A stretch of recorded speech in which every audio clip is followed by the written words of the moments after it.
Hey hello guys, welcome back to my channel. അപ്പം ഞാനൊന്നൊരു easy recipe ആയിട്ടാണ് വന്നിട്ടുള്ളത്. അപ്പം നമുക്കത് എങ്ങനെ ചെയ്യാൻ നോക്കാം. നേരെ വീഡിയോയിലേക്ക് പോവാം. അപ്പോൾ ഫസ്റ്റ് പാൻ ഒന്ന് ചൂടായി വന്നാൽ അതിലേക്ക് ബട്ടർ ആഡ് ചെയ്ത് കൊടുക്കാം. ബട്ടർ ഒന്ന് നന്നായി മെൽറ്റായി വരട്ടെ. അതിനുശേഷം നമുക്ക് സബോള, തക്കാളി, പച്ചമുളക് എന്നിവ ചേർക്കാം. ഇത് ചേർത്ത ശേഷം നമുക്കൊന്ന് മിക്സ് ചെയ്ത് കൊടുക്കാം. എന്നിട്ട് നന്നായി കുക്കായി വരുന്നവരെ വെയിറ്റ് ചെയ്യാം. ഇത് നമുക്ക് 10 മിനിറ്റ് കൊണ്ട് തന്നെ വളരെ ഈസി ആയിട്ട് ഉണ്ടാക്കിയെടുക്കാം. ചപ്പാത്തിൻ്റെ കൂടെ കഴിക്കാൻ പറ്റിയ ഒരു നല്ല കറിയാണ്. അധികം മസാലകളൊന്നും നമ്മളിതിൽ ആഡ് ചെയ്യാത്തത് കൊണ്ട് കുട്ടികൾക്ക് നല്ല ഇഷ്ടപ്പെടും.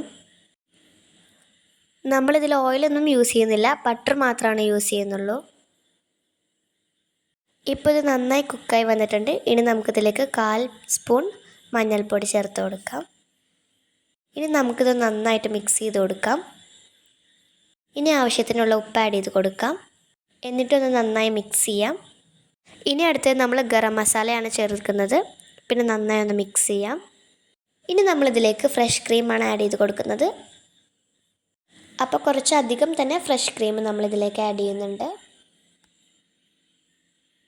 ഫ്രഷ് ക്രീം ആഡ് ചെയ്തതിന് ശേഷം നമുക്ക് നന്നായിട്ടൊന്ന് മിക്സ് ചെയ്തെടുക്കാം.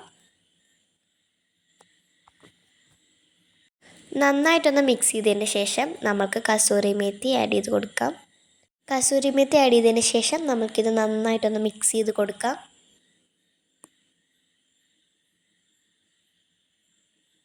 ഇനി നമുക്ക് കുറച്ച് പെപ്പർ ആഡ് ചെയ്ത് കൊടുക്കാം. ഇത് നിർബന്ധമില്ല, സ്പൈസി ആണെന്നുള്ളവർക്ക് കുറച്ച് പെപ്പർ ആഡ് ചെയ്ത് കൊടുക്കാം. എന്നിട്ട് നമുക്ക് നന്നായിട്ടൊന്ന് മിക്സ് ചെയ്യാം. ഇനി നമുക്കിതിലേക്ക് കുറച്ച് മല്ലിയിലയും കൂടി ആഡ് ചെയ്ത് കൊടുക്കാം. അപ്പം നമ്മുടെ കറി ഇവിടെ ഏകദേശം കുക്കായി വന്നിട്ടുണ്ട്. ഇനി നമുക്കൊരു ബൗളിലേക്ക് സെർവ് ചെയ്ത് കൊടുക്കാം. അപ്പം നമ്മുടെ ചാനൽ ഇഷ്ടപ്പെട്ടെങ്കിൽ ലൈക്ക് ചെയ്യുക, ഷെയർ ചെയ്യുക, സബ്സ്ക്രൈബ് ചെയ്യുക. ടാറ്റാ.